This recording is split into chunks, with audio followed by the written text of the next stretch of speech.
Welcome everyone to another AZ Ray video. Today we're gonna get a little naked. Like not literally, like we're not gonna get naked, of course not. We're gonna talk about Naked Gun. Yeah, you guys are ridiculous, dude. Why would you film something like that? Okay, so the way we're gonna go about this, we're gonna talk about the history of Naked Gun and possibly the meaning of the title, the importance of comedy. Then we're going to talk about a little bit of the settings, and then we're going to break down the meaning of a specific term that I think is relevant towards the translation and the meaning of the title, which is Copaganda. And then we're going to do our closing thoughts with the relationship of the main two characters played by Liam Neeson and Pamela Anderson. And then we're going to give our review. So let's get into it, guys. First and foremost, the history of Naked Gun starts with Police Squad in 1982, starred by Leslie Nielsen. And the film ended up being essentially a spin-off of the short-lived series. It also pays homage to other series, such as 1957 M Squad. And it also potentially is related to the Naked City TV show that ran from 1958 to 1963. So the Naked Gun, right? The title, what the heck does it mean? There's a bunch of different interpretations. You can analyze it that it's like a gun without a holster and it's just like running loose because it has no holster in it to like hold it in place. Other people have acknowledged that it could potentially be paying homage to the Naked City TV series that I alluded to earlier. But I think it could also play into a third theory, Copaganda. Stay there towards the end. I'm going to break that down. And as always, we're going to have timestamps. And don't worry, guys, this is going to be spoiler free. You're going to spoil nothing for you. We're just going to use that anthropology background that I have to do some cultural analysis, break down some hidden symbols and meanings. And we're going to have fun with this because comedy's fun. And that breaks us down to our next section. The importance of comedy. Comedy is very important, right? It's arguably one of the most underrated types of films. As I mentioned in my previous reviews that I've done on other comedies, it's important. So if you want to laugh your butt off, definitely check out this series. I definitely recommend it. And even famous doctors such as James S. Gordon talks about in his book, Transforming Trauma, that laughter is one of the best healers when it comes to trauma. It even helps improve your sleep, helps improve your overall health. It also helps with your anxiety as well. So laughing is important. Embrace it. Enjoy it. And this film does a good job of making things funny as well. Now we're going to break down to the next section, which is the setting. And what we're going to talk about here in the settings, we're going to talk about how the film has a very just fun attitude about everything. It definitely doesn't take itself seriously, and I definitely appreciate that, especially since Liam Neeson is the star of the film and he is known to do these type of action thrillers, cop kind of like secret agent type of films. So he's willing to make fun of himself, which was very refreshing and captivating that he was willing to do that. And everybody involved in the film does a great job. There's a lot of different cameos that you're going to see that I'm not going to spoil for you, but it's an overall fun ride and it's very, very funny. And what's great about this film is that it has a bunch of different comedy styles, and it has comedy and jokes that can appeal to anybody from any generation, whether it's like slapstick, puns, jokes, generational jokes, and they pick on everybody here. And the other interesting aspect of this film is that it has this theme. Albert Camus, legendary French philosopher and playwright, talks about the theme of etrange espoir, strange hope. And then the film gives this kind of strange hope that things are going to work themselves out and that you have faith in humanity and you can follow this lovable fool and things will work itself out. And it's very interesting and powerful how sometimes where the things don't make sense, we have this hope, this strange hope that things are going to work out. And strong comedies do this successfully, where they can kind of make you fall into this, it's going to work out. You don't know how, you don't know what exactly, but things are going to work themselves out. And it's a positive message to have that hope in life. You know what I mean? To not take things so seriously and to be optimistic about what's to come. And then, as previously mentioned, there's a bunch of different types of comedy styles, and they pick on everybody. They pick on things regarding the male ego, some of the things about different generations, the way they see the world, and kind of picks on their different ideals. Talks about coffee addiction, problems with different things of the American diet. And it talks about tech oligarchs and just things about, our modern world and our dependency on billionaires as well. And another thing that it talks about is a quick topic that I'm going to talk about right now called Copaganda.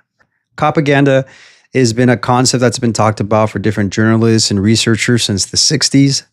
But a very new book that came out that breaks down this phenomenon that's written by Alec Karakatsanis. Sorry if I mispronounced that. And what it talks about is just the way that media has this control about cops and the way they portray them. They only focus on the heroism, and they don't really talk about the real deep issues, such as racial profiling, the violence that comes with having the badge and being a cop, and all the challenges that actually come with it, and the way that minorities are treated incorrectly. It just glorifies cops when they talk about it in news and other depictions, and it doesn't talk about some of the struggles and the harder, deeper issues. So whether you realize it or not, this film makes fun of a lot of cop films, a lot of cop dramas, and it does it in a very playful way. But when you actually analyze it honestly, it actually has a deeper message to it. It's kind of like, oh, dang. Yeah, it is kind of ridiculous, the things that cops get away with. Yeah, it is kind of ridiculous, the things that we kind of focus on. So the reason why I think the theme of Copaganda is also relevant to the title, similar to the previous idea that the naked gun has to do with a cop out of control, some kind of lawless cop, or some kind of gun without a holster. I think that same idea is connected with Copaganda, since Copaganda is the idea of concepts of the manipulation done of the media done by cops. In the same way, cops are part of the naked gun, are part of this, this naked truth, but this naked truth is done in a very comedic way. It's not done in any kind of preachy way or any kind of way that may come off controversial, but at the same time, they are depicting some real issues if you actually really analyze it for what they are, which is interesting. And yeah, I'm not trying to pick on cops or nothing like that. I understand that the job requires a lot of psychological burden, and I think it's also healthy and beautiful to be able to laugh at these kind of things. And it's okay to laugh at some truths as well. That's another one of the reasons why I think this has been a successful reboot, because it's able to talk on real issues, but do so playfully.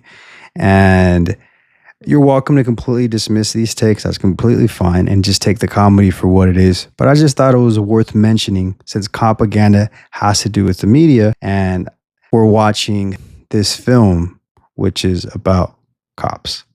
Yeah, I'm not trying to pick on cops. I am friends with cops, and cops come in different shades and colors, and different types of things happen when it comes to cops. But we have to be honest about that. Kind of gives a little too much heroism to cops and doesn't focus on some of the realer, deeper issues. This phenomenon of Copaganda has been tracked in research in countries such as the Philippines, the UK, Canada, and the United States. So now that we're wrapping up to the end, one little section that I want to talk about is just the relationship played by both characters of Liam Neeson and Pamela Anderson. They both did a phenomenal job. As I alluded to earlier, Liam Neeson did a great job with him being able to really make fun of himself and just not take himself too seriously. The film is very ridiculous and over the top, and I promise you guys are going to have a good time, and you guys are going to have a belly full of laughs. Pamela Anderson was geniusly casted. She brought her own take on the whole femme fatale archetype, and she did amazing at it. And I'm not too surprised that Pamela Anderson did a great job. You can notice this if you watch some of her other things, like VIP, as well as her other series as well. And even if you talk about her other recent film, The Last Showgirl, she's always played comedy well. And also seen on her show, although it got canceled, but it was still pretty funny, Stacked. So she's always had a strong comedy angle. So she did well in it, and she thrived in it. And I'm excited for her. I'm excited for her in this comeback, and I look forward to whatever she has next. And both characters of Liam Neeson and Pamela Anderson, they were cute. They were adorable.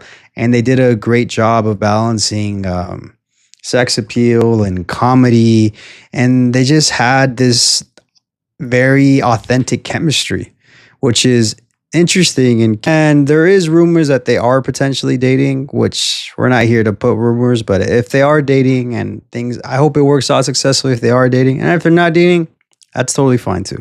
It's just beautiful to see the chemistry on the screen, and these both counterparts worked each other seamlessly. I was a little surprised with the Liam Neeson casting, but the more I thought about it, I'm like, no, it makes sense. I couldn't think of anybody else who could attempt to balance like funny, charming, and still make the action part believable on some elements, even though it's kind of goofy, but you'll know what I mean if you've seen it. So no, it was great. Now, final section, my review. So what are my thoughts on this thing? As far as a comedy is concerned, it excels. It does well. It makes you laugh, right? But in order for me to give anything above an 8 or 9 or 10, it has to, in my opinion, touch on some other emotions and do some other things well. Although it touches with romance and it does the parts well, it's not enough for me to give it a score above an 8. So I would comfortably give this a 7.5. It's a good film. It's hilarious. You're going to enjoy it. Are you going to get some deeper messages on it? Maybe. If you're an anthropologist or a nerdy guy like me, you'll get the theme of Copaganda like I did. But even if you didn't, you can watch this video after, watch it before. It's spoiler free, however you want to enjoy it. It's going to be an enjoyable time. It's very funny, and definitely check it out. I promise you guys will be pleasantly surprised. So thank you guys for checking out another AZ Ray video. Don't forget to leave a comment if there's a topic that you want me to cover. And don't forget to like, subscribe, share this video, spread the word. Thank you guys. Take it easy.